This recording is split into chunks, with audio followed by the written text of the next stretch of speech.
Hello, friend of karmic affinity.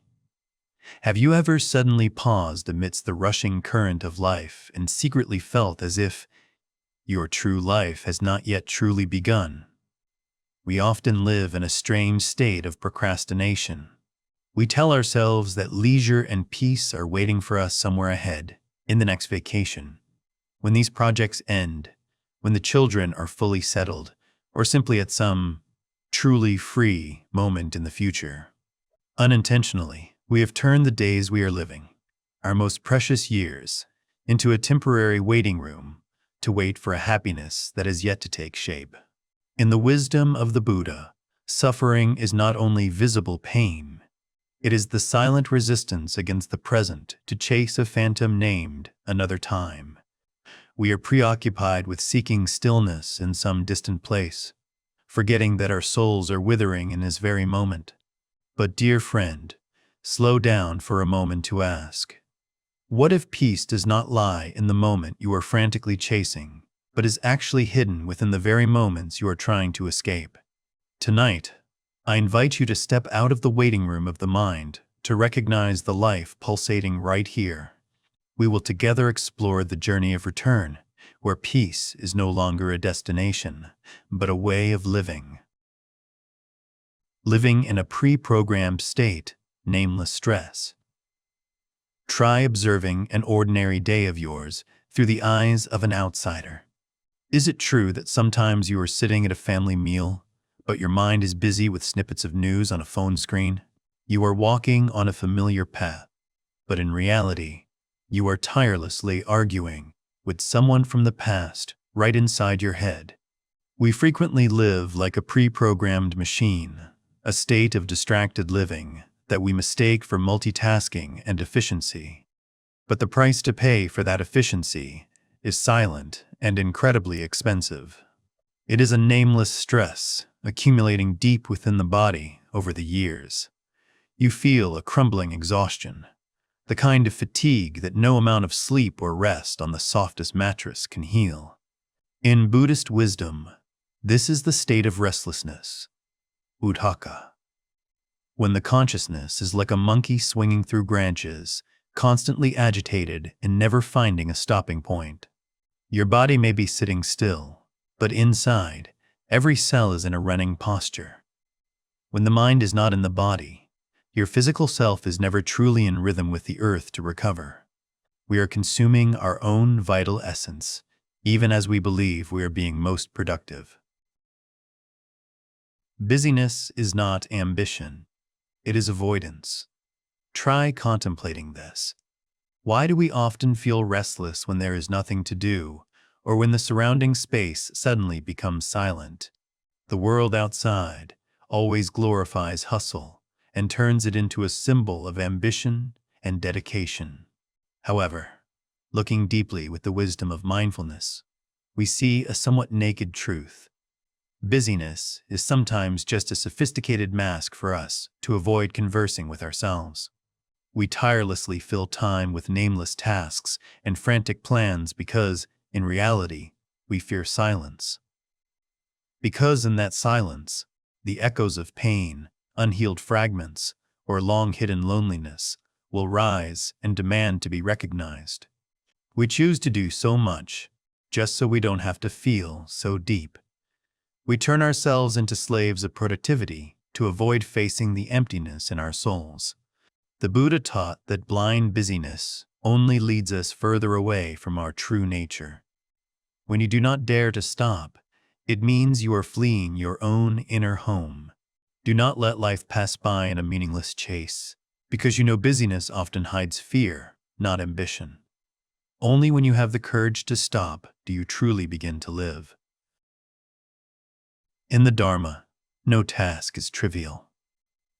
Open your heart to receive this simple yet profound truth. In the world of mindfulness, there is no boundary dividing spiritual work and secular work.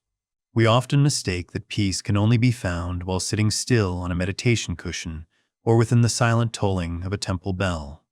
However, the Buddha taught that every action, even the smallest, carries within it a seed of the sacred. You see, Washing a bowl after a meal is no less noble than a meditation session if you do it with full presence. Instead of rushing to finish so you can do something else, try to feel the warmth of the water flowing through your fingers. Observe the vanishing of the soap bubbles and cherish the cleanliness emerging under your hands. When you sweep a corner of the house, you are not just clearing physical dust. In truth, you are sifting through the agitations in your own soul. The meaning of an action never lies in whether it is a big or small task, but is born from the very depth of your attention. When you are present, every step, every time you pick up a leaf, or every meal becomes a ritual nourishing leisure. Whisper to yourself a small mantra. I do not do this to get it over with. I do it to live fully in this moment. The body, a gentle gateway for return. Dear friend, there is an obvious truth that we sometimes forget. Our consciousness is like a homeless traveler, tirelessly wandering into the past or worrying about the future. However, your body is different.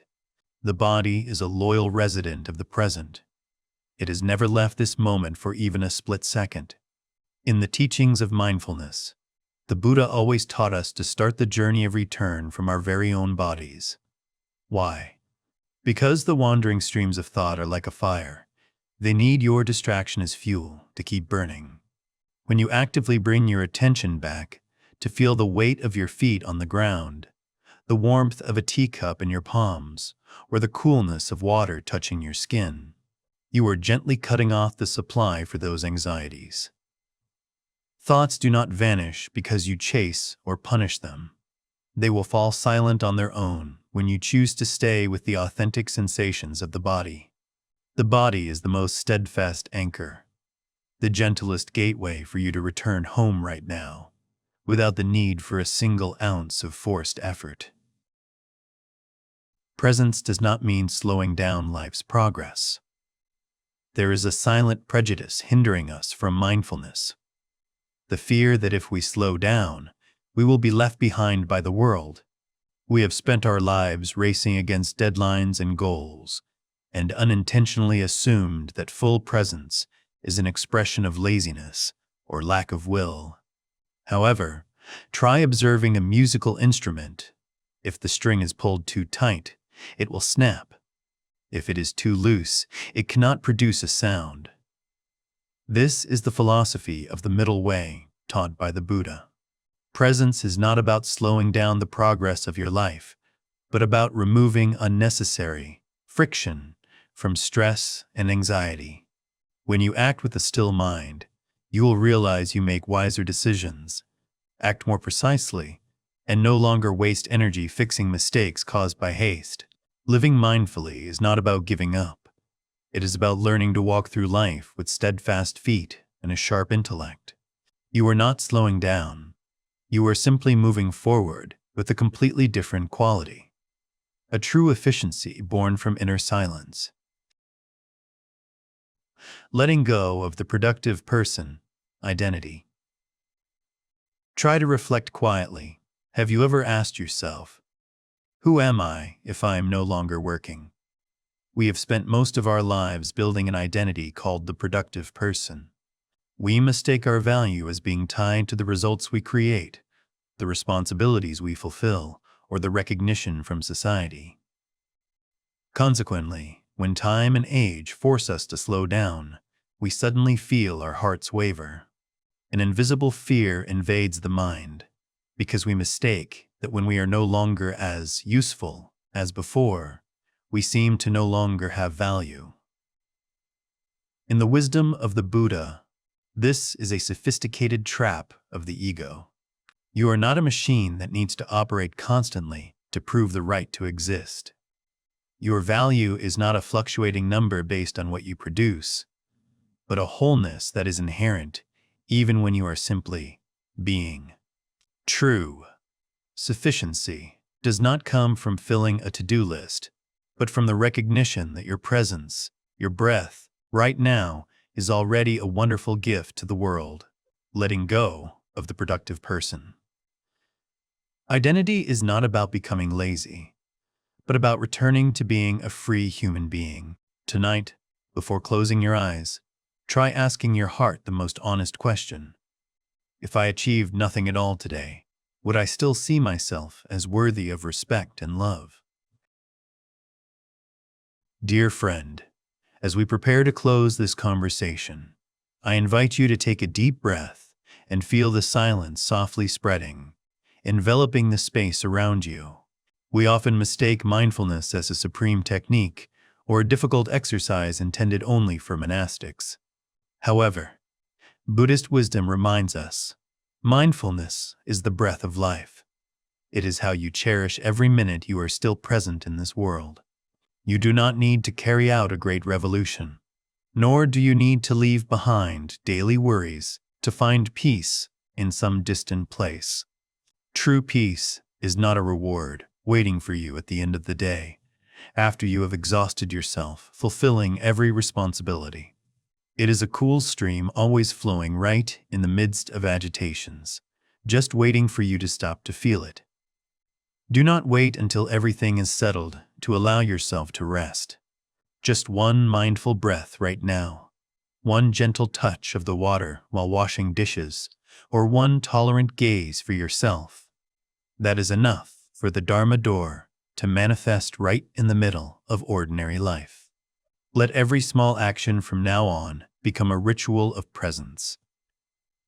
If these shared words brought you even a little lightness, I invite you to silently send a wholesome thought to the world in the comments.